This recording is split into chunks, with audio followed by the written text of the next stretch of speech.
ঈদ শেষে আবারও এক ঐক্যবদ্ধ বাংলাদেশকে দেখল বিশ্ব। রাজনৈতিক আদর্শ আর জাতি ধর্ম বর্ণের ঊর্ধ্বে উঠে কাঁধে কাঁধ মিলিয়ে নিপীড়িত ফিলিস্তিনের পক্ষে, সাম্রাজ্যবাদের বিরুদ্ধে মানবতার জন্য ঢাকার রাজপথ প্রকম্পিত করেছে লক্ষ লক্ষ ছাত্র জনতা। ফ্যাসিবাদ পরবর্তী বাংলাদেশের বৈশাখী আয়োজনেও দেখা গেল ঐক্য আর সম্প্রীতির ছাপ।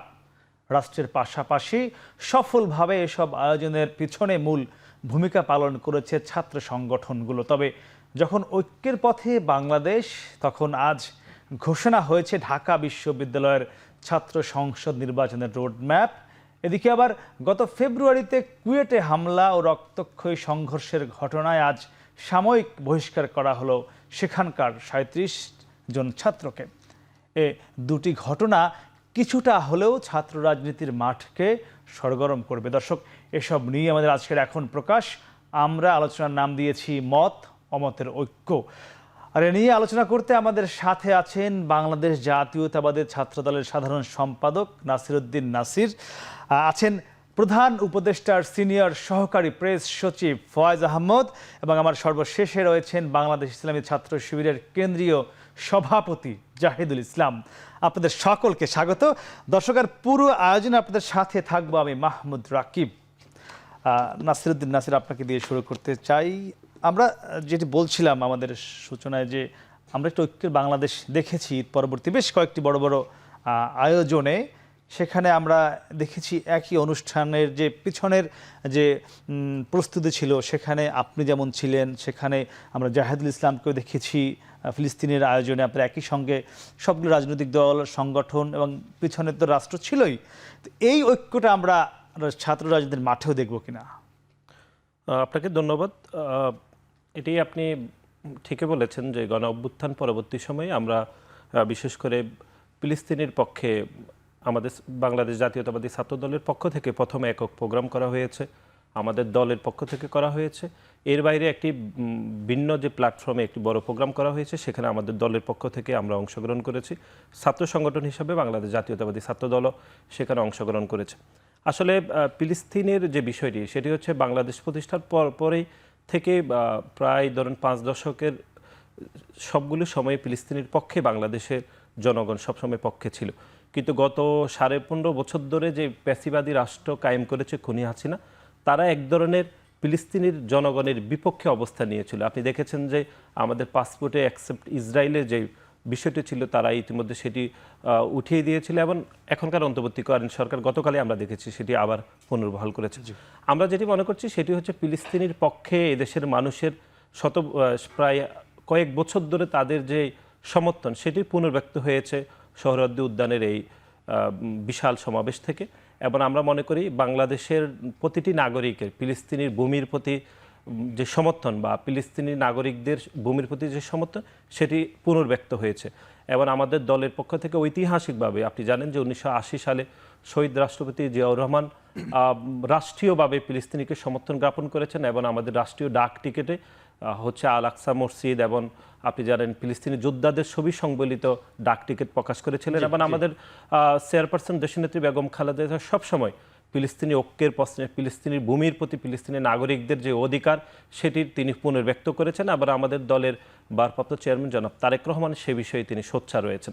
এখন আপনি বলেছেন যে ফিলিস্তিনির বিষয়ে যেরকম আমরা ঐক্য গড়ে তুলেছি, সেই বিষয়ে রাজনীতির বা ছাত্র রাজনীতির বিষয়ে ঐক্য হবে কিনা। আমরা মনে করছি যে এই গণ অভ্যুত্থানের পূর্বে জুলাই এবং আগস্টে খুনি হাসিনাকে বিতাড়িত করতে যে ছাত্র সংগঠনগুলোর মধ্যে একটি অভূতপূর্ব ঐক্য তৈরি হয়েছিল, এবং আমরা গণ অভ্যুত্থান পরবর্তী সময়ে দেখেছি কিছু কিছু বিষয়ে আমাদের মধ্যে মতানৈক্য হলেও আমরা মনে করছি যে খুনি সংগঠন ছাত্রলীগের বিষয়ে আমাদের মধ্যে এক ধরনের ঐক্য রয়েছে।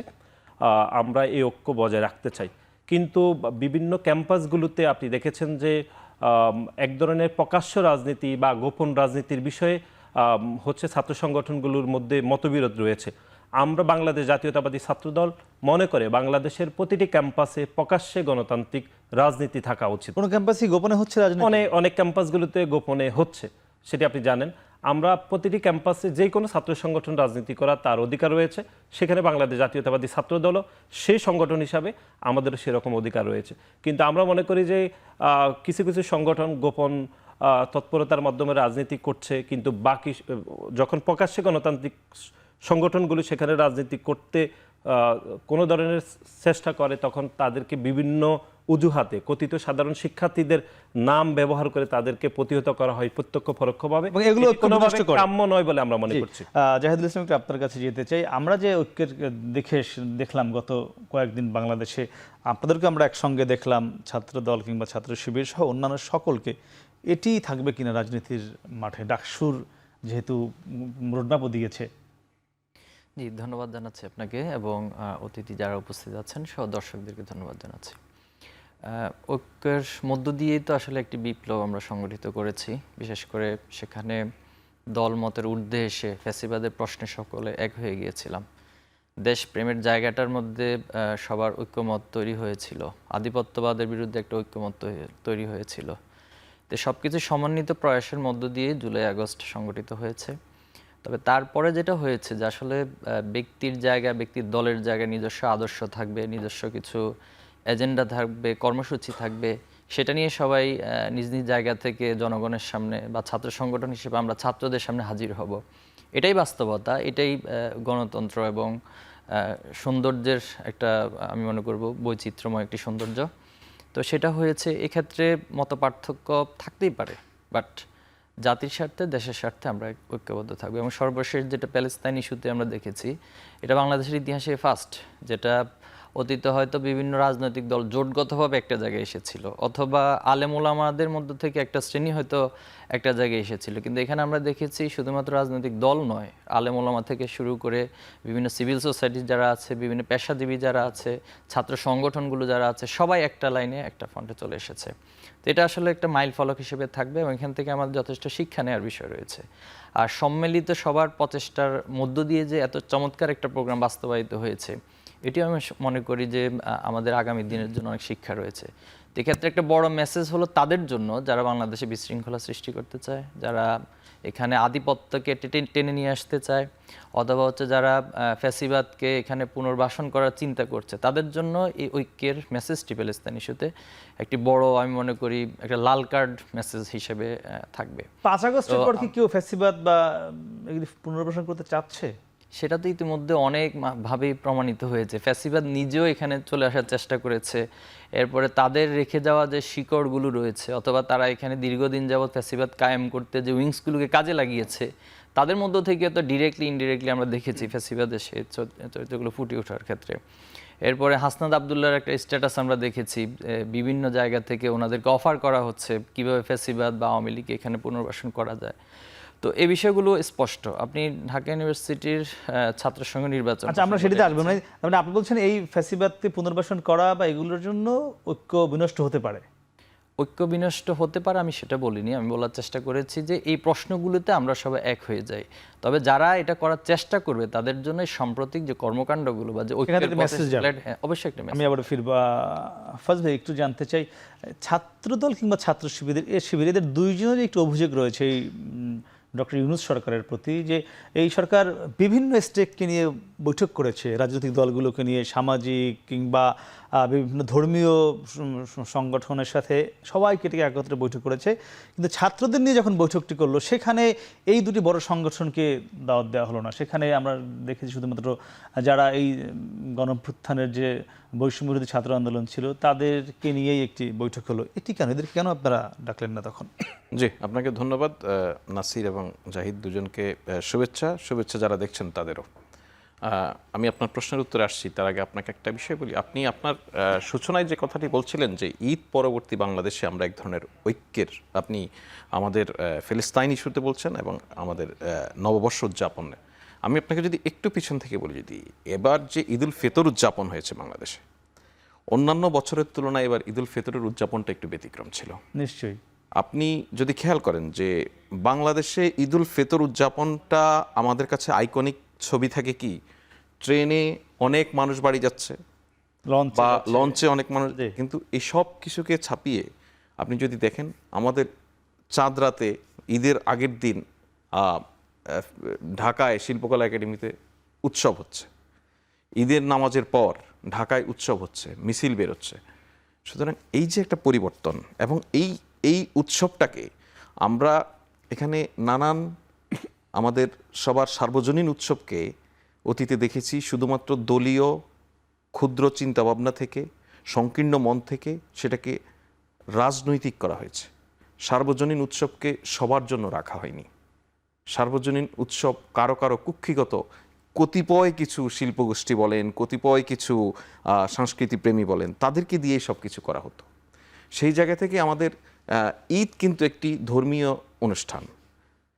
এই ধর্মীয় অনুষ্ঠানকেও আমরা কখনো কখনো আমাদের ভ্রাতৃত্বের ফলে, আমাদের আয়োজনের ফলে আমরা সেটাকে একটা সার্বজনীন রূপ দিতে পারি। হয়েছে, এটি হয়েছে। তো এবার ঈদেও সেটি হয়েছে। সুতরাং আমরা যদি বলি 5 আগস্ট পরবর্তী সময়ে, অর্থাৎ স্বৈরাচারী যে শাসন ব্যবস্থা, সেই শাসন ব্যবস্থাটাকে যখন আমরা ভেঙে দিতে পারলাম, তারপরেই বাংলাদেশের মানুষের মধ্যে এক ধরনের সম্প্রীতির যেই জাগরণ, মানুষ বাংলাদেশ প্রশ্নে যে এক হয়ে যাওয়া, তার একটা বড় ধরনের রূপ আমরা দেখতে পাচ্ছি।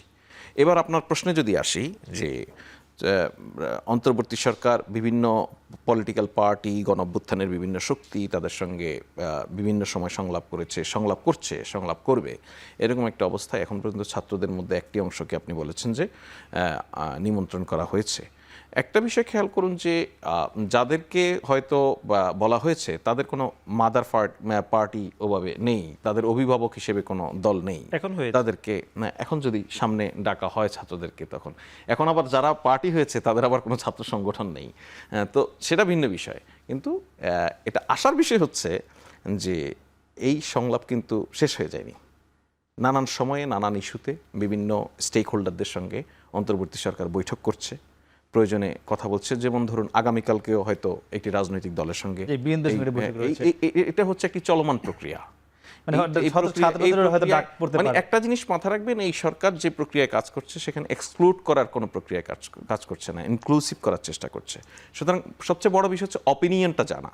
এখন নাসিরের যে অপিনিয়ন হয়তো বিএনপির কাছ থেকে একই জিনিস পাওয়া যাচ্ছে, বা জাহিদের যে অপিনিয়ন হয়তো জামাতের কাছ থেকে একই জিনিস পাওয়া যাচ্ছে। সুতরাং শুধুমাত্র উপস্থিতি দিয়ে নয়, আমরা মত এবং ধারণাগুলিকে এক জায়গায় নিয়ে আসতে। আপনি লেজুর বৃত্তির কথা বলছিলেন, যে আমি আবার ফিরবো আপনার কাছে। নাসির, একটু জানতে চাচ্ছিলাম যে ছাত্র শিবিরের কেন্দ্রীয় সভাপতির কথা বলেছেন যে ফ্যাসিবাদ পুনর্বাসন করছে কেউ কেউ ক্যাম্পাসে, এবং এটি যাতে না করা হয় তার একটি মেসেজ ছিল ফিলিস্তিনের সমাবেশ। আপনার কাছে কি মনে হয়, কারা ফ্যাসিবাদ পুনর্বাসন করার চেষ্টা করছে ক্যাম্পাসগুলোতে? সহজ করে যদি বলি তাহলে একটু পিছনে ফিরে যেতে হবে। বারবার আসলে এটি বলতে হচ্ছে, জাহিদ ভাই যেটি বললেন। আমরা দেখেছি ঢাকা বিশ্ববিদ্যালয় ছাত্র শিবিরের সদ্য বিলুপ্ত কমিটির সভাপতির একাধিক ছবি গণমাধ্যমে উঠে এসেছে, যারা অতীতে তিনি ছাত্রলীগের বিভিন্ন পর্যায়ে তিনি প্রোগ্রাম করেছেন। বিএনপি যে গণতান্ত্রিক আন্দোলনগুলো করেছে 14-18-তে, সে সময় তিনি ছাত্রলীগের হয়ে মিছিল মিটিং করে বিএনপি, এমনকি জামাতের গণতান্ত্রিক আন্দোলনকে নস্যাৎ করার জন্য তিনি চেয়েছেন। এবং শিবিরের এখন ঢাকা বিশ্ববিদ্যালয়ে যিনি সভাপতি রয়েছেন তিনি তো পদেই ছিলেন, এটি গণমাধ্যমে একাধিকবার উঠে এসেছে। সুতরাং প্যাসিবাদ কিভাবে আবার পুনরায় ফিরে আসে এটি জাহিদ ভাই আমার থেকে আরও ভালো বলতে পারবেন, কারণ তিনি তার সংগঠনে এটি প্রকৃত উদাহরণ রয়েছে। আমরা মানে ছাত্র শিবির ফ্যাসিবাদ পুনর্বাসন করছে না, উনি তো এটি তুলেছেন। সুতরাং ওনার দলের সবচেয়ে গুরুত্বপূর্ণ যে ইউনিট ঢাকা বিশ্ববিদ্যালয়ের, সেখানে ছাত্র শিবিরের এখন যিনি সভাপতি, পূর্বের যিনি সভাপতি ছিলেন, দুইজনের নামে গণমাধ্যমে প্রকাশিত হয়েছে, ছবি প্রকাশিত হয়েছে, এটি প্রমাণিত হয়েছে।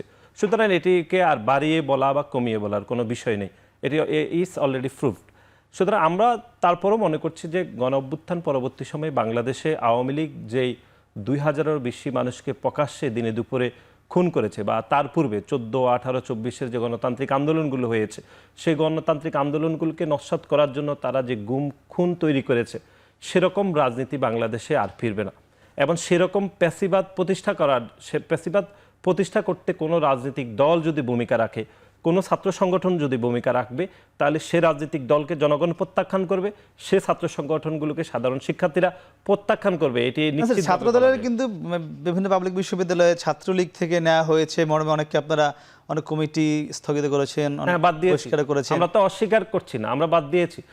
তারা বিভিন্ন সময় ছাত্রলীগের সাথে বিভিন্ন ব্যক্তিগত ছবি প্রকাশিত হয়েছে, আমরা বাদ দিয়েছি। আমরা তো এটি অস্বীকার করছি না। আমাদের বড় সংগঠন, আমাদের যাচাই বাছাই করতে ভুল ত্রুটিগুলো হচ্ছে, আমরা সেখানে বাছাই করেছি, বাদ দিয়েছি। আমরা এই গত 2 মাসে আমরা বিভিন্ন শিক্ষা প্রতিষ্ঠানে প্রায় 885টি সাংগঠনিক ইউনিট তৈরি করেছি, আরও প্রায় 2000 সাংগঠনিক কাঠামো তৈরি করবো। সেখানে 2-4টি সাংগঠনিক ইয়েতে ছাত্রলীগের বিভিন্ন পর্যায়ে নেতৃত্ব না, তাদের সাথে ছবি ছিল, এরকম আমরা অনেককে বাদ দিয়েছি, কিন্তু সেটি তো অন্য কোনো ছাত্র সংগঠন দেয়নি। আমাদের সাদ্দাম ভাই তো উনি তো দেয়নি, ওনার সংগঠন জাহিদ ভাই তো সেটি দেয়নি, সেটা আমরা বলছি। যাতে একটু মানে ফ্যাসিবাদ পুনর্বাসনে ছাত্র শিবিরের ভূমিকা রাখছে, ভূমিকা রাখছে, তাই তো? এটা কার বক্তব্য?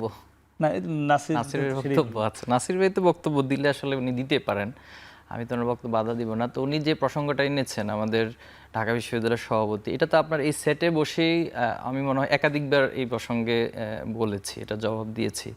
তো এরপরে যদি আবার জবাব দিতে হয় তাহলে তো আসলে নাসির ভাই রাজনীতি নিয়ে প্রশ্ন উঠে, উনি আসলে কি শুধু এই একটা দুটি ইস্যু নিয়ে ওনার রাজনীতি, নাকি নতুন কোনো নয়া স্বরূপ আছে রাজনীতির? এই প্রসঙ্গে বা এই প্রশ্ন আসলে দর্শক সহ সবার উঠতেই পারে, এটা হচ্ছে বিষয়। এখন নাসির ভাই যেটা বলেছেন 2-4টা জায়গা না শুধুমাত্র ওনাদের, যদি আমি ঢাকা ইউনিভার্সিটি থেকে শুরু করি, আপনি প্রথম কমিটিতে ওনাদের 242 জনের যে কমিটি, সেখানে 30 জনের সম্পৃক্ততা পাওয়া গিয়েছে। ভাই শুধু ছবির কথা বলে দেন, ছবি একটা জিনিস, একজন ছাত্রলীগ ক্লাসমেট থাকতে পারে অথবা কোনো কারণে ছবি, আরেকটা হচ্ছে আমার পোস্টেড ডকুমেন্টেড যে এখানে তার পোস্ট ছিল, এটা একটা বিষয়। জাহাঙ্গীরনগর বিশ্ববিদ্যালয়ে ওনাদের যে কমিটি ছিল সেখানে 13 জন ছাত্রলীগকে খুঁজে পাওয়া গেল। এরপর হচ্ছে ডুয়েট এটা আপনি কমিটি, কোথায় পেয়েছেন 13 জন? এই 13 জনের এটা হচ্ছে আপনি বার্তা বাজার, face the people, Jugantor, Naya Diganta, না যুগান্তর এরকম আসেন এসেছে। আমি আপনি বার্তা দেখতে বাজারে পারেন, থাকতে পারে। আমি এটা হলে 8ই জানুয়ারিতে আপনারা যেটা কমিটি দিয়েছেন, যুগান্তরে আসে না এরকম। আমার কাছে এরকম মিনিমাম মানে 20 থেকে 25টা লিস্ট আছে। আমি কি পুরোটা পড়বো না? না, দরকার নাই জি। আচ্ছা, পড়ার প্রয়োজন নেই। না, ঠিক আছে, ঠিক আছে। তো এভাবে করে ডুয়েট আছে, গোপালগঞ্জ বিজ্ঞান প্রযুক্তিতে আছে 15 জন, পাবনা মেডিকেলে আছে 11 জন, এভাবে করে আছে। দুই একটা না, একটা তো হচ্ছে যেমন দুই একটা কেস, উনি যেটা বলেছেন আমাদের ঢাকা ইউনিভার্সিটি একটা কেস, এবং একটা কেস ওনারা শুরু থেকে বলে আসছে। তো এটা আমরা অনেক দিতে পারি। পুনর্বাসন আমরা একটু সামান্য করে এখানে বলছি, আমাদের যাদের বিরুদ্ধে অভিযোগ রয়েছে তারা খুবই সাংগঠনিক কাঠামোতে অনেকগুলো পদ রয়েছে, খুবই সামান্য পদে এসেছে, কিন্তু ঢাকা বিশ্ববিদ্যালয়ে যিনি সভাপতি, এটি তো নিশ্চয় খুব বড় পদ, বা পূর্বে যিনি সভাপতি ছিলেন, এমনকি জগন্নাথ বিশ্ববিদ্যালয়ের সভাপতির বিষয়ে রয়েছে, এরকম একাধিক স্থানে রয়েছে যারা সর্বোচ্চ পদে আধিষ্ঠিত রয়েছে। আমরা তাদেরকে বাদ দেওয়ার একটি ঘটনা ঘটে না, আমরা তো বলেছি যে আমরা বাদ দিয়েছি। আচ্ছা, ওকে। তো এই জন্য আসলে ফ্যাসিবাদ পুনর্বাসনটা শুধুমাত্র নাসির ভাই এই জায়গা থেকে হচ্ছে তা না, এটা মনস্তাত্ত্বিকভাবে হচ্ছে। আমি এই ঈদে প্রায় 25+ শহীদ পরিবারের সাথে সাক্ষাৎ করেছি, এবং আমি আপনাকে একবারে ডকুমেন্টের সহ বলতেছি, লক্ষ্মীপুরের একজন শহীদ সাদ আল আফনান, তো তার পরিবার যেটা বলছে যে যারা সেখানে মামলা হয়েছে যাদের নামে আওয়ামী লীগের পোস্টেড ছিল, তো অনেকে হচ্ছে এখন বিভিন্ন মাধ্যমে মামলা বাণিজ্যের মধ্য দিয়ে তাদেরকে জামিনের ব্যবস্থা করে দেওয়া হচ্ছে। ইভেন অনেক আসামি তার শহীদের মাকে ফোন দিয়ে হুমকি দিচ্ছে যে আপনারা মামলাটা মানে সরিয়ে নেন, অথবা হচ্ছে মামলা নিয়ে বাড়াবাড়ি করবেন না, তাহলে কিন্তু আপনাদের খবর আছে। তাহলে এই যে ফ্যাসিবাদ যেখানে অস্তিত্বহীন, তাহলে তারা কোন শক্তিতে এই ধমক বা হচ্ছে এই ধরনের স্টেটমেন্টগুলো দিতে পারছেন? এগুলো আমাদেরকে বেশ ভাবায়। শুধু এটা না, আপনার অনেকগুলো কেস আছে, মামলাগুলো থেকে জামিন হয়ে যাচ্ছে। তাহলে তারা কেন শুধু ছাত্রদল বিএনপি শক্তি সেটা কেন মনে করেন? জামাত শিবির হতে পারে। বিএনপিকে বলছি না, দেখুন আমি আসলে এখানে বিএনপিকে বলছি না, ছাত্রদলকে বলছি না। আমি বলছি যারা এটা চিন্তা করছে, এবং প্রসঙ্গটা এসেছে প্যালেস্তাইনের যে প্রোগ্রামটা হয়েছিল সেটাকে ইস্যু করে, যে এটা কিন্তু তাদের জন্য একটা কার্ড হিসেবে, লাল কার্ড হিসেবে আমি মনে করি তারা নেওয়া উচিত, এই যে ঘটনাটা ঘটেছে। এটা জাস্ট আমার বক্তব্য। আমি একটু জানতে চাই, আপনি দুজনের কথাই শুনছিলেন যে মানে ঘুরে ফিরে কিন্তু আসছিল যে ছাত্রলীগের অনেকে শিবিরে বা ছাত্রদলে পুনর্বাসিত হচ্ছে। আচ্ছা, আমার কথা হলো এই ছাত্রলীগ যারা করেছে, মানে এমনও তো ছিল যে জীবন বাঁচাতে হলে বা শিক্ষা জীবন বাঁচাতে হলে অনেকেই ছাত্রলীগের সঙ্গে ঘুরেছে ফিরেছে, মিছিলে যেতে বাধ্য হয়েছে, তারাই কিন্তু বলে ছাত্রদল ছাত্র শিবির বলে। মানে তাহলে এখন এই মানুষগুলো বা এই ছাত্রগুলো কোথায় যাবে যদি এই ধরনের প্রশ্ন আসে? হয়তো আমি সে উত্তর জানবো। তো দর্শক তারা নিচ্ছে ছোট্ট একটি বিরতি, ফিরছে একটু পরেই, সঙ্গে থাকুন।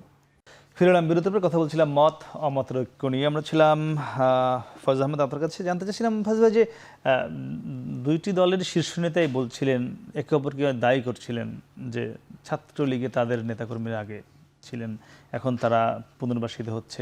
কিন্তু আমার প্রশ্ন হলো, গত 15-16 বছর তো ছাত্রলীগের সঙ্গে সম্পৃক্ত না থেকে ক্যাম্পাসে থাকাটা এটা সম্ভব ছিল না। এখন তারা নিশ্চয়ই সকলে ছাত্রলীগ করতো না, এটিও সঠিক। তাহলে এখন কোথায় যাবে যদি এভাবে বহিষ্কার করা হয় বা অভিযোগ ওঠে একে অন্যের বিরুদ্ধে? দেখুন, এখানে আমার কাছে 3টা বিষয় আছে। নাম্বার ওয়ান হচ্ছে যে আপনি যেটা বলছেন যে ছাত্রলীগ না করে ক্যাম্পাসে থাকার কোনো সুযোগ ছিল না, এটার সঙ্গে আমি একদম পুরোপুরি একমত নয়। কৌশলগত কারণে বা চাপে পড়ে অনেকে মিছিল মিটিংয়ে গিয়েছে, হ্যাঁ, কিন্তু একেবারে পদ পদবি নিয়ে নেওয়া, সেটা একেবারে না করে ছাত্রলীগকে ডিজোন করে পদ পদবি নেওয়া, তার কারো যদি কোনো সুনির্দিষ্ট কৌশল থাকে সেক্ষেত্রে দ্যাট ইজ ডিফারেন্ট। বাট হ্যাঁ ভাই, আমি হলে থাকতে হবে, আমি আপনার কর্মী হিসেবে আছি, হ্যাঁ, সেটা এক জিনিস। আরেকটা হচ্ছে আমি তার পার্টি করছি, তার পার্টির যে সমস্ত অ্যাক্টিভিটিস তার সঙ্গে অ্যাক্টিভলি জয়েন করছি, আমি নিজে ডোমিনেট করছি।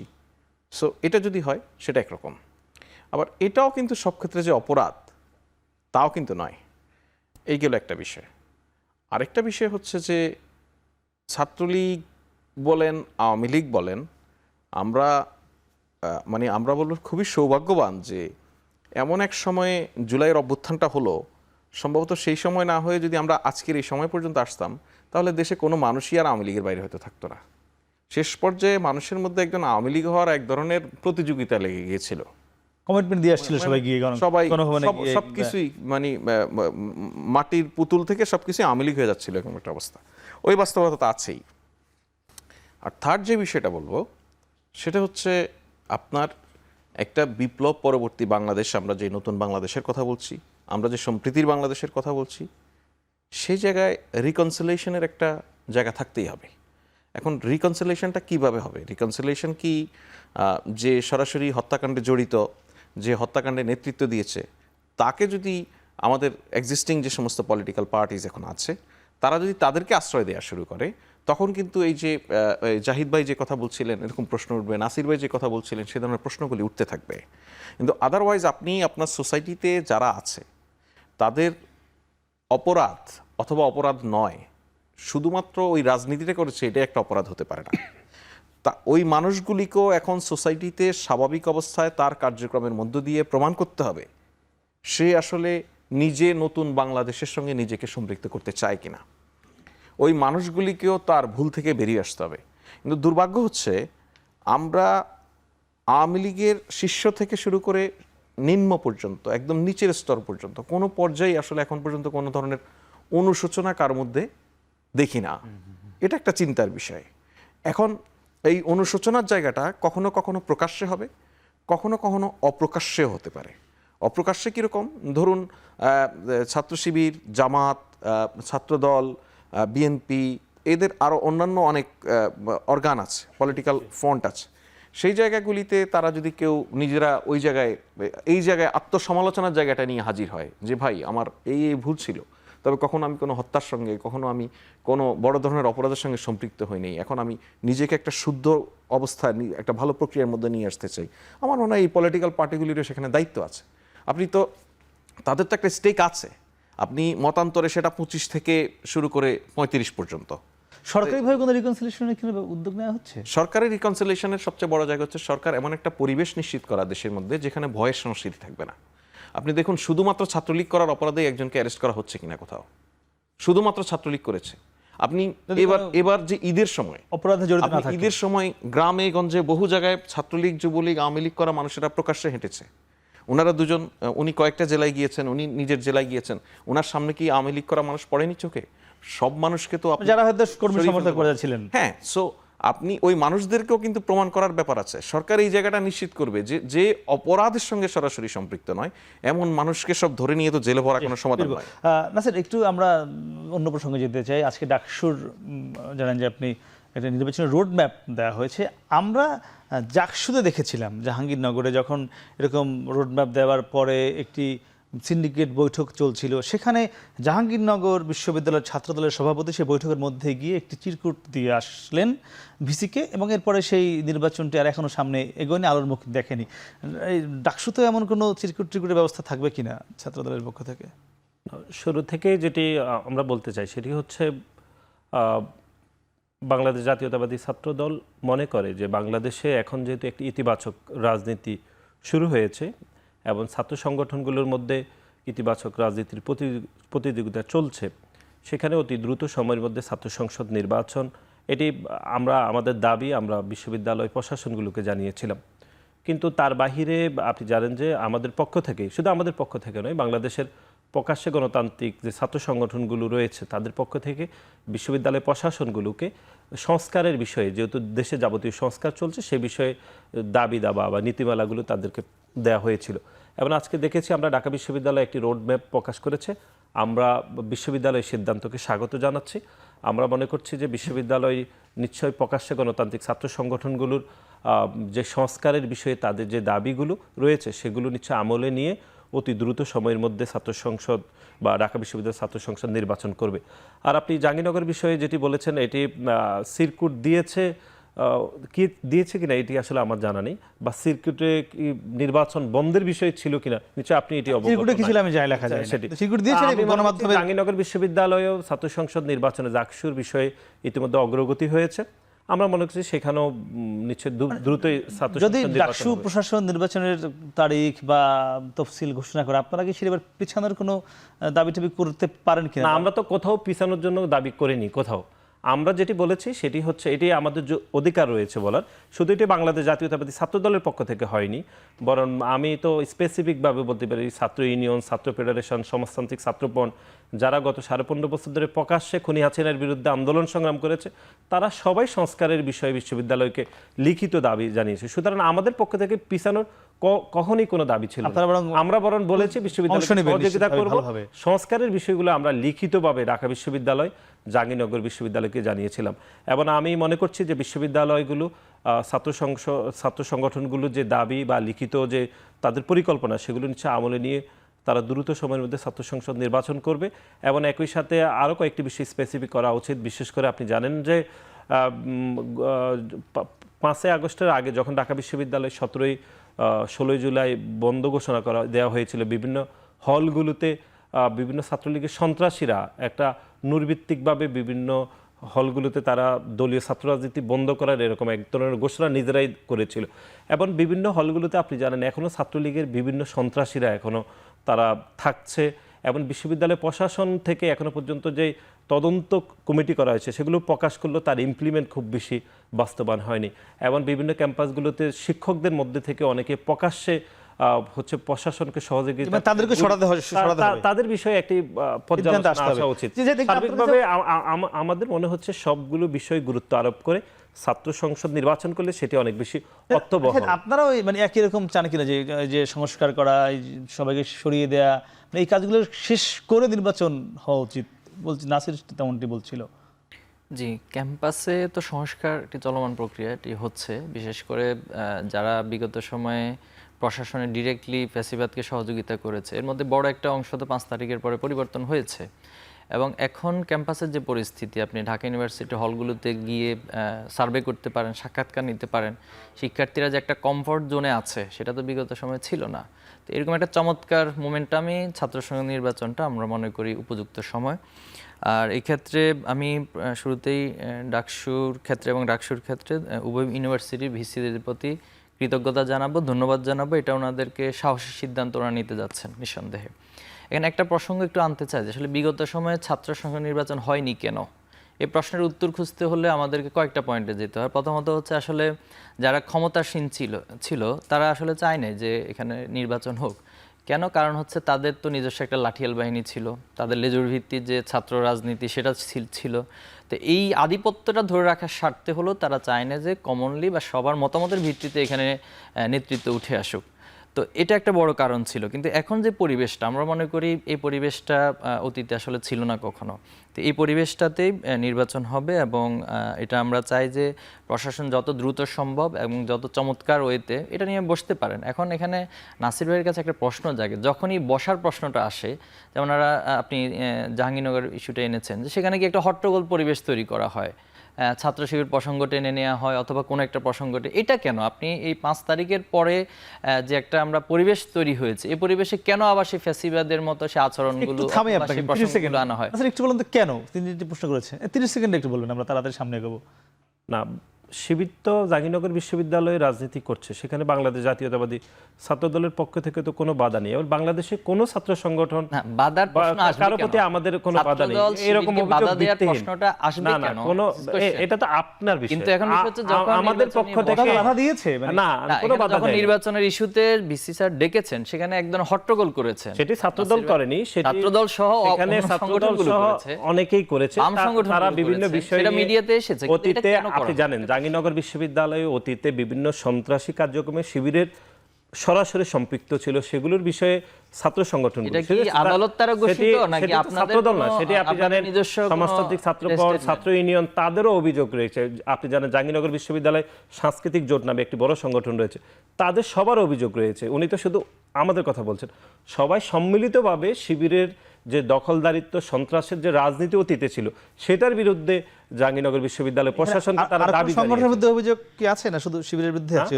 জি। এই অভিযোগ শুধু শিবিরের বিরুদ্ধে আছে, না অন্য অনেকের কোনো বিরুদ্ধে ছাত্র থাকতে সংগঠনের পারে, বিরুদ্ধে আছে? শিবিরের ছাত্রদলের বিরুদ্ধে বিরুদ্ধে আছে কিনা? অভিযোগ দেওয়া হয়েছে। জি, ছাত্রদলের বিরুদ্ধে আছে কিনা, এটা নাসির ভাইয়ের কাছে প্রশ্ন। ও মানে এই মানে সন্ত্রাসী সন্ত্রাসবাদ, কার্যক্রমের আধিপত্যবাদ, খুনের রাজনীতি। আপনি দেখেন জাকসুতে যখন এই ইস্যুটা নিয়ে বসা হয়েছিল, বিসি স্যার তিনি সাংবাদিকদের কাছে এসে বললেন যে আমরা নির্বাচন আপাতত দিতে চাচ্ছি না। কেন? কারণ আমরা লাশের রাজনীতি চাই না। তাহলে আপনার এই যে না, লাশের রাজনীতি বলতে বিসি স্যার হয়তো শিবিরের যে অতীতে যে সন্ত্রাসী কার্যক্রম ছিল মানুষ পরে, সেটাকে মিন করেছেন আমার মনে হচ্ছে। না, কিন্তু যখন সেটা আপনার হতে পারে। এটা তো স্বাভাবিকভাবে রাজনীতিতে সবাই করছে সেখানে, কিন্তু যখন জাকসুর ইলেকশনের প্রশ্ন আসছে না, তখন কেন বিসি তিনি স্যারের এটা বললেন? আগের কথা মনে পড়ছে যে শিবিরের অতীতে ছাত্রদলের আচ্ছা, যে একাধিক কবির ভাইকে যে চমৎকার, হত্যাকাণ্ড চমৎকার আপনার ব্যাখ্যা। হয়েছে, সেটার মিন করতে পারে। চমৎকার, আপনার ব্যাখ্যা বিসি স্যার কি মিন করেছে, এটা তো বিসি স্যারের বিষয়। আমি মনে করছি যে তিনি ওই হত্যাকাণ্ডটা হয়তো বুঝতে পারেন। জাহিদ, আপনারা জাহাঙ্গীরনগরে ছাত্র শিবির কতজনকে হত্যা করেছে এ পর্যন্ত? ছাত্র শিবির কতজনকে হত্যা করেছে, এটা কেমন প্রশ্ন? আমরা তো কোনো কাউকে হত্যা যেটি করিনি। নাসির ভাই বলছিলেন যে কবির হত্যাকাণ্ড, এটি সব মানুষ জানে। এটা নিয়ে তো কবিরের পরিবার থেকেও প্রশ্ন বাংলাদেশ আছে, জাতীয়তাবাদী কারা হত্যা ছাত্র দলের করেছে? আমাদের কারা বড় ভাই সেখানে একটা কবিরকে clash হত্যাকাণ্ড হয়েছে, করেছে। সংঘর্ষ হয়েছে, তিনি আহত ছিলেন, দীর্ঘদিন চিকিৎসাধীন ছিলেন, এরপরে হচ্ছে সেখানে তিনি মারা গিয়েছেন। এটা নিয়ে কবিরের যে বোন, তার যথেষ্ট প্রশ্ন আছে এবং ইঙ্গিতটা নাসির ভাইদের দলের দিকেই উনি না না না, দিয়েছেন। কোনো আপনি এটা আপনি এরকম বললে observe তো করতে হবে না। পারেন। এটি তার statement এখন আছে। গণমাধ্যমে লাশের উঠে রাজনীতি বলতে এসেছে। কি বুঝিয়েছে তাহলে বিসি স্যার? মানে এটা বিসি স্যারকে অবশ্যই মানে উত্তর দেওয়া উচিত, তিনি কেন এই প্রসঙ্গটা এনেছেন। লাশের রাজনীতি কেন আসবে এখন 5 তারিখের পরে আবার এই পরিবেশে? এটা কেন এনেছেন তিনি? আচ্ছা, আমরা এই লাশের রাজনীতি কেন আসলো আবার এইটা ফয়েজের কাছে জানবো। তো দর্শক, সেটা জানার আগে আমরা ছোট্ট একটা ব্রেক নিয়ে এসেছি, একটু পরেই ফিরছি। ফিরে এলাম বিরতির পর, কথা বলছিলাম মত অমতের ঐক্য নিয়ে। আমরা ছিলাম ফয়েজ আপনার কাছে যে মানে এই যখন অবস্থা, ভিসিরা লাশের রাজনীতির কথা বলে নির্বাচন পিছিয়ে দিচ্ছে, মানে কেন তারা এগুলো কেন করছে? ভিসিরা তো ভিসি নিয়োগ রাষ্ট্র করে থাকে, মানে তাহলে আপনারা কি কোনো কলকাঠি নাড়ছেন কিনা পিছনে বসে? দেখুন, বিশ্ববিদ্যালয়গুলি স্বায়ত্তশাসিত প্রতিষ্ঠান, তারা তাদের নিজেদের আইনে নিজেদের মতো করে চলে। তাই কি চলে আসলেই? আমরা তো দেশে শুনেন, এটা আপনি খুব যৌক্তিক প্রশ্ন করেছেন। তাই চলে কিনা বললে, যদি চাই চলতো কিনা যদি বলেন, তাহলে ঠিক ছিল। চলতো কিনা চলে কিনা, কিন্তু এখন 5 আগস্টের আপনি সেই উত্তর কি সমাজ যদি আপনি সেই একইভাবে কম্পেয়ার করেন 5 আগস্টের আগের সঙ্গে, তাহলে আর দেশের কি পরিবর্তন, কি সংস্কার হলো বা কি হচ্ছে? মানে বুঝতে পারিনি না, আপনি যদি এখন সেই আওয়ামী লীগের সঙ্গে আবার আপনি একই তুলনা করতে যান যে চলতো কিনা আর এখন চলে কিনা, সেটি কি আমরা করবো সেই প্রশ্ন এখনো? না, আপনি যখন বলছেন যে চলে কিনা তো অবশ্যই চলে। আপনাকে একটা এক্সাম্পল দেখাতে পারবেন যে কোনো বিশ্ববিদ্যালয় অথরিটির কোনো কর্মকাণ্ডে সরকারের দিক থেকে হস্তক্ষেপ করা হয়েছে? একটিও পারবেন না। কিন্তু আমাদের তো চিন্তায়, মাথায়, মগজে, মননে কোথাও এই জিনিস ছিলই না কখনো যে বিশ্ববিদ্যালয় যে একটি আলাদা সত্তা, তার যে স্বাধীনভাবে চলার অধিকার রয়েছে। সুতরাং এই জায়গায় একটা বড় পরিবর্তন। আমাদের শিক্ষা প্রতিষ্ঠানগুলি, বিশেষ করে বিশ্ববিদ্যালয়গুলি যদি একটা পরিবর্তনের মধ্য দিয়ে আসে, এর প্রভাব কিন্তু কেন্দ্রীয় রাজনীতি যেমন বলেন, পুরো সমাজে একটা বড় প্রভাব তৈরি করবে। আমরা চাই যে বিশ্ববিদ্যালয়গুলি তার গণতান্ত্রিক যে সমস্ত রাজনৈতিক এবং শিক্ষার চর্চা, সহ অবস্থানের চর্চা, এগুলি নিশ্চিত হোক। বিশ্ববিদ্যালয়গুলি তার মতো করে তাদের ছাত্র সংসদগুলি নির্বাচিত প্রতিনিধি দিয়ে চলুক। এই অচলায়তনের শেষ হোক। কারণ এত বড় একটা অভ্যুত্থানের মধ্য দিয়ে এত বড় পরিবর্তনের পরও যদি আমাদের বিশ্ববিদ্যালয়গুলি যদি সঠিক নিয়মের মধ্যে আসতে না পারে, এটা জাতি হিসেবে আমাদের জন্য মঙ্গলজনক কিছু হবে না। তো সেক্ষেত্রে আমি আপনাকে এতটুকু বলতে পারি, যেহেতু আমি সরকারকে প্রতিনিধিত্ব করছি, যে বিশ্ববিদ্যালয়গুলি যদি তাদের ছাত্র সংসদগুলি নির্বাচনে উদ্যোগী হয়, সেক্ষেত্রে বিশ্ববিদ্যালয় কর্তৃপক্ষ যদি সরকারের কাছে, রাষ্ট্রের কাছে কোনো ধরনের সহযোগিতা চায়, আইন শৃঙ্খলা থেকে নানান ইস্যুতে প্রয়োজন হতে পারে, সেক্ষেত্রে সরকার সবসময় প্রস্তুত। জি নাসির, একটু আপনার কাছে ফিরতে চাই। আমরা যে বিষয়টি ফার্স্ট বেসিতে কথা বলছিলাম যে 5 আগস্টের আগে কিংবা 5 আগস্ট পরবর্তী বাংলাদেশ, নিশ্চয়ই কিছুটার মধ্যে পার্থক্য কিন্তু আছে, এটি নিশ্চয়ই আপনারা স্বীকার করবেন। সেখানে আমরা দেখেছি সেই জুলাই গণঅভ্যুত্থানে ছাত্রদলের অনেকেই শহীদ হয়েছেন। আপনারা যদি বারবার একজনের নাম বলেন, ওয়াসিম ওয়াসিম ওয়াসিম, অনেক বেশি বলেন এই নামটা আপনারা, এটি আমরা নেগেটিভ কিছু দেখি না, কিন্তু এই ওয়াসিমদের যারা হত্যা করলো সেই গণহত্যার দাবিতে ছাত্রদল কতটুকু সোচ্চার অন্যান্য বিষয়ের মতো? দেখুন, আমরা শুরু থেকেই বিচারের বিষয়ে আমাদের গণঅভ্যুত্থান পরবর্তী সময়ে ছাত্রদলের প্রথম যে প্রোগ্রামটি হয়েছে সেটিও হচ্ছে খনি সংগঠন ছাত্রলীগের বিচারের দাবিতে। আমরা এই বিষয়ে অনেকগুলো প্রোগ্রাম করেছি, এখনও প্রোগ্রাম চলমান রয়েছে। আমরা সবথেকে বড় মিছিল করে ছাত্র সংগঠনগুলোর মধ্যে করেছে বাংলাদেশ জাতীয়তাবাদী ছাত্রদল, যে খনি সংগঠন ছাত্রলীগকে বিচারের দাবি, শুধু ছাত্রলীগ না বরং যারা জুলাই আগস্টে প্রকাশ্যে গুলিবর্ষণ করেছে খুনি হাসিনা সহ, তাদের বিচারের দাবিতে আমরা মানববন্ধন করেছি, মিছিল করেছি, সমাবেশ করেছি। এটি চলমান রয়েছে এবং আমাদের এই মাসেও এরকম একটি প্রোগ্রাম রয়েছে। শুধু এটি কেন্দ্রীয়ভাবে আমরা করিনি, সারা বাংলাদেশে সকল শিক্ষা প্রতিষ্ঠানে সাধারণ শিক্ষার্থীদেরকে সম্পৃক্ত করে আমরা এরকম প্রোগ্রাম করেছি। আমরা সোচ্চার রয়েছি, কিন্তু একই সাথে আপনি দেখবেন যে গণ অভ্যুত্থান পরবর্তী সময়ে বাংলাদেশের রাজনীতিতে অনেকগুলো পরিবর্তন যেরকম ইতিবাচকভাবে হয়েছে, ঠিক একইভাবে কিছু বিষয় খুবই নেতিবাচকভাবে হচ্ছে। ধরুন, আমরা আজকে আপনি শিরোনামে বলেছেন খুলনা প্রকৌশল এবং প্রযুক্তি বিশ্ববিদ্যালয়, সেখানে বৈষম্য বিরোধী ছাত্র আন্দোলনের একটি কমিটি রয়েছে, আপনি জানেন জানুয়ারি 7 তারিখ সেটি প্রকাশিত হয়েছে। এবং প্রায় সকল মানুষ জানে সেখানে শিবিরের একটি গোপন কমিটি রয়েছে, যদি শিবির কোথাও কোনো কমিটি তারা প্রকাশ করে না ঠিকভাবে। সেখানে গণতান্ত্রিক রাজনীতি আচরণের অংশ হিসাবে বাংলাদেশ জাতীয়তাবাদী ছাত্রদল ক্যাম্পাসের ঠিক 2 কিলোমিটার অদূরে সাধারণ শিক্ষার্থীদেরকে আমন্ত্রণ জানিয়ে সেখানে আমরা ফর্ম বিতরণ করেছি। সেই ফর্ম বিতরণকে কেন্দ্র করে আপনি দেখেছেন বৈষম্য বিরোধী ছাত্র আন্দোলন এবং এই যেহেতু শিবিরের কমিটি নেই, সেরকম কিছু লোকজন সেখানে একটি অনাকাঙ্ক্ষিত ঘটনা ঘটিয়েছে এবং বাংলাদেশ জাতীয়তাবাদী ছাত্রদলের নেতাকর্মীদের উপর হামলা করেছে। আমরা গণ অভ্যুত্থান পরবর্তী সময়ে এরকম কোনো আচরণ আমরা মনে করছি কাম্য না, এবং আমরা পুনরায় আবারও বলছি, বাংলাদেশের প্রতিটি ক্যাম্পাসে প্রতিটি ছাত্র সংগঠনের প্রকাশ্যে রাজনীতি করা উচিত।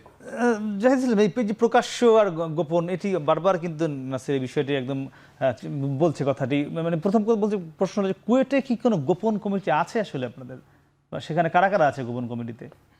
এখন নাসির ভাই তো দাবি করছেন, ওনার দাবির তো কোনো লজিক নেই, উনি তো কোনো গ্রাউন্ড দেখাতে পারেন না, জাস্ট পারসেপশন থেকে কথা বলছেন। তো এটা তো আসলে এই প্রজন্মের কাছে গ্রহণযোগ্য না। প্রথমত আমি বলবো, কয়েকটা প্রসঙ্গ একটু আনতে চাই। 5ই আগস্টের পরে আমরা একটা সার্ভে করেছিলাম ক্যাম্পাসগুলোতে, ইন্টারনাল সার্ভে। আমাদের কাছে যেটা এসেছে, প্রায় 80% শিক্ষার্থী, সাধারণ শিক্ষার্থী, তারা লেজুর ছাত্র রাজনীতি বা ছাত্র রাজনীতিকে চাচ্ছে না। দেখুন, এই একটা পজিশন, এটা কেন হয়েছে? দীর্ঘদিনের ফ্যাসিবাদী ছাত্র রাজনীতির কারণেই তো এই ট্রমাটা তৈরি হয়েছে।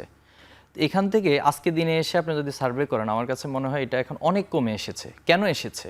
ছাত্র শিবির 5ই আগস্টের পরে যে গঠনমূলক রাজনীতি নিয়ে যে ধাপে ধাপে ছাত্রদের কাছে এটা বোঝাতে চেয়েছি যে বিগত সময়ের যে ফ্যাসিবাদী রাজনীতি আর ছাত্র শিবিরের গঠন রাজনীতি এক না, এবং আমরা এটা বোঝাতে সক্ষম হয়েছি শিক্ষার্থীদের কাছে যে আমাদের কার্যক্রম হবে কল্যাণমূলক, সেবামূলক, শিক্ষার্থী বান্ধব, শিক্ষা বান্ধব, ঠিক এভাবে করে গ্রহণ করছে। আজকে কিন্তু সেটার অনেক বড় একটা ইমপ্রুভ হয়েছে।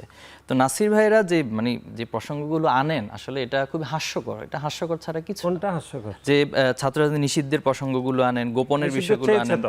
আমি শেষ করব প্লিজ, আমি শেষ করলে আপনি শেষ করলে আমাদের সময় কম। তো কুয়েটের প্রসঙ্গে তিনি যেটা বলছেন, দেখুন সেখানে গণমাধ্যমে ছবি ভিডিও প্রকাশ হয়েছে, এরপরে ওনাদের দলের পক্ষ থেকে সেটা বহিষ্কার করা হয়েছে, স্বীকার করে বহিষ্কার করা হয়েছে।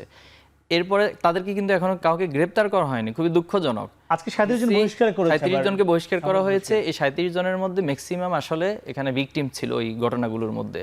তো এই যে ঘটনাগুলো ঘটছে, জনের তালিকা এখনো প্রকাশিত হয়নি। এভাবে হলে তো কঠিন হয়ে যায়, আসলে আলোচনার একটা সৌন্দর্য থাকতে হয় কেমন। তো এই জায়গাতে হচ্ছে আসলে কুয়েটের বিষয়টা আমি দুঃখজনক বলবো, এবং সেখানে প্রশাসন এক ধরনের স্বেচ্ছাচারিতা করছে। গত 2 মাস যাবৎ সেখানে বন্ধ রেখেছে। এই যে একটা কুয়েটের মতো বিশ্ববিদ্যালয়, ইউনিভার্সিটিতে যদি আপনি এভাবে করে তাদের শিক্ষা জীবনকে বাধাগ্রস্ত করেন, পড়াশোনা করার সুযোগ না দেন, তাহলে এটা আসলে কোন বাংলাদেশে আমরা আছি? 5ই আগস্টের পরে আপনাকে 2 মাস একটা ইউনিভার্সিটি বন্ধ করে রাখতে হবে, এরপরে আপনি ওপেন করে কি করলেন? 37 জনকে বহিষ্কার করে দিলেন, কোনো ধরনের মানে বিচার বিবেচনা ছাড়া, ভালো কোনো তদন্ত ছাড়া। আপনি যারা প্রকাশ্যে যাদেরকে বহিষ্কার করা হয়েছে, সম্পৃক্ত প্রমাণ হয়েছে, তাদের কাউকে গ্রেপ্তার করলেন না। তো আমি মনে করি এটা একটা স্বেচ্ছাচারী সিদ্ধান্ত হয়েছে এবং এটা সুষ্ঠু এবং বিশ্বাসযোগ্য একটা তদন্ত হওয়া দরকার। তদন্ত হয়ে শুধুমাত্র যারা অপরাধী তাদেরকে শাস্তি দিয়ে বাকি মানে হ্যাঁ না উত্তর জানতে চাইবো। ছাত্র অধিকার পরিষদ এবং গণতান্ত্রিক ছাত্র সংসদ বলেছে যে আগে ছাত্রলীগ হাতুড়ি পেটা করতো, এখন ছাত্রদল আমাদেরকে ধরে পেটায়। কোথায় পিটাইছে? কোথায়? তারা কিন্তু ভিডিও না না, স্টেটমেন্ট দিয়েছে। কোথায়? না বলতে হবে তো। বিভিন্ন জায়গায় তো আমরা না না, বরং গণ অভ্যুত্থান পরবর্তী সময়ে আমরা দেখেছি যে বৈষম্যবিরোধী ছাত্র আন্দোলনের নেতৃবৃন্দরা বাংলাদেশ জাতীয়তাবাদী ছাত্র দলের উপর হামলা করেছে। একাধিক ঘটনা আমরা বলতে পারবো। আপনি বলেন এটা কি বাস্তব? মানে সেই জনসমর্থন এত লোক আছে এখন? বৈষম্যবিরোধী ছাত্র আন্দোলন সরকারের সবচেয়ে ঘনিষ্ঠ স্টেক হোল্ডার, তারা খুবই ক্ষমতাবান, তারা সরকারের সব পলিসিতে থাকছে, তারা বিভিন্ন সুযোগ সুবিধা নিচ্ছে, তারা করছে। আপনি ছাত্রদল হামলা করেছে এরকম একটা ঘটনা দেখান। আচ্ছা, বরং আমি আপনাকে বলছি, কুয়েটে প্রথম যে ঘটনাটা ঘটিয়েছে, যে বৈষম্যবিরোধী ছাত্র আন্দোলনের কুয়েট শাখার যিনি সভাপতি ফারুক, তার নেতৃত্বে যে আমরা কুয়েটে আলোচনা করেছি, সেটি আপনাদের টিভিতে প্রকাশিত হয়েছে। একটু জানতে চাইবো কোথাও কি ছাত্রদল হামলা করেছে ছাত্র অধিকার পরিষদ বা ছাত্র সংসদ ছাড়া, যেহেতু তাদের প্রতিনিধি এখানে নেই? আপনি শিবিরের মানে কার উপর হামলা করেছে কিনা? কোন ছাত্র সংগঠন, কোন ছাত্র এই গত 5 আগস্টের পর ছাত্রদল কথা হামলা করেছে? ছাত্রদল? জি, ছাত্রদল তো আমরা অনেক জায়গায় দেখেছি, বিশেষ করে আমরা তামিল মিল্লাত মাদ্রাসায় দেখেছি, সেখানে একটা ঘটনা ঘটেছে। তারপর কুয়েটে তো সেটা প্রমাণিত, স্পষ্ট প্রমাণিত। না না, কুয়েটে কে হামলা করেছে প্রথম? ছাত্রদলের আপনাদের যারা হামলা করেছে কমিটির বাইরে ছিলেন। জাহিদ ভাই, আপনি বলেন কুয়েটে কে হামলা করছে প্রথম? যে সেটা আপনি ভালো জানেন। না না, আপনি জানেন না, আপনি এড়িয়ে যাবেন কেন? না, আপনি আমার চেয়ে অনেক ভালো জানেন কারা হামলা করেছিল প্রথমে এবং কাদের হাতে অস্ত্র শস্ত্র দেখা গিয়েছিল। এটা ছাত্রদলের হাতে, সেখানে তো ছাত্রদলের কমিটিই নেই। তাহলে যুব দলের হাতে ছিল, কমিটি নেই, সেখানে ছাত্রদলের বিষয় কেন আপনি বলবেন? বরং আমরা দেখেছি, আমরা চট্টগ্রাম পলিটেকনিক্যালে দেখেছি যে ছাত্র শিবিরের বিভিন্ন নেতৃবৃন্দরা সাধারণ শিক্ষার্থীদের উপর হামলা করেছে, তার বিপরীতে সাধারণ শিক্ষার্থীরা সেখানে মানববন্ধন করেছে। আমরা চট্টগ্রাম কলেজও দেখেছি ছাত্র দলের নেতা কর্মীদের উপর হামলা হয়েছে, গণমাধ্যমে প্রকাশিত হয়েছে এবং গণমাধ্যম বলেছে, আমরা শেষ করব না, সেখানে গণমাধ্যম এইভাবে লিখেছে যে ওয়াসিমের কলেজে। আপনি 10 সেকেন্ডে বলেন, শেষ করে ফেলুন। জি না, এখন এই বিষয়গুলো তো আসলে আমরা জাস্ট তর্কের খাতিরে বলা, আসলে দেখুন একটা তর্কের খাতিরে বলা আর একটা হচ্ছে রিয়েল ঘটনাটা কি হচ্ছে, এটা নাসির ভাই উপলব্ধি করে, আমরা উপলব্ধি করে, সাধারণ মানুষ। আপনাদের তিনজনকে অসংখ্য ধন্যবাদ। নিশ্চয়ই তর্কের খাতিরে নয়, আগামী বাংলাদেশ ঐক্যবদ্ধভাবে এগিয়ে যাবে সে প্রত্যাশা আমরা করে। দর্শক, আমরা কথা বলছিলাম তিনজন অতিথির সঙ্গে। আমরা নানান তর্ক বিতর্ক বা যেখানে হোক একটি বিষয় কিন্তু সবাই একমত ছিল যে ফ্যাসিবাদের বিরুদ্ধে বাংলাদেশ একমত রয়েছে, ঐক্যবদ্ধ রয়েছে। নিশ্চয়ই বাংলাদেশের কথাও যখন আসবে, বাংলাদেশে এগিয়ে যাওয়ার কথা আসবে, সেখানেও সবাই একমত থাকবে, ঐক্যবদ্ধভাবে এগিয়ে যাবে সে প্রত্যাশা শেষ করছি। শুভরাত্রি।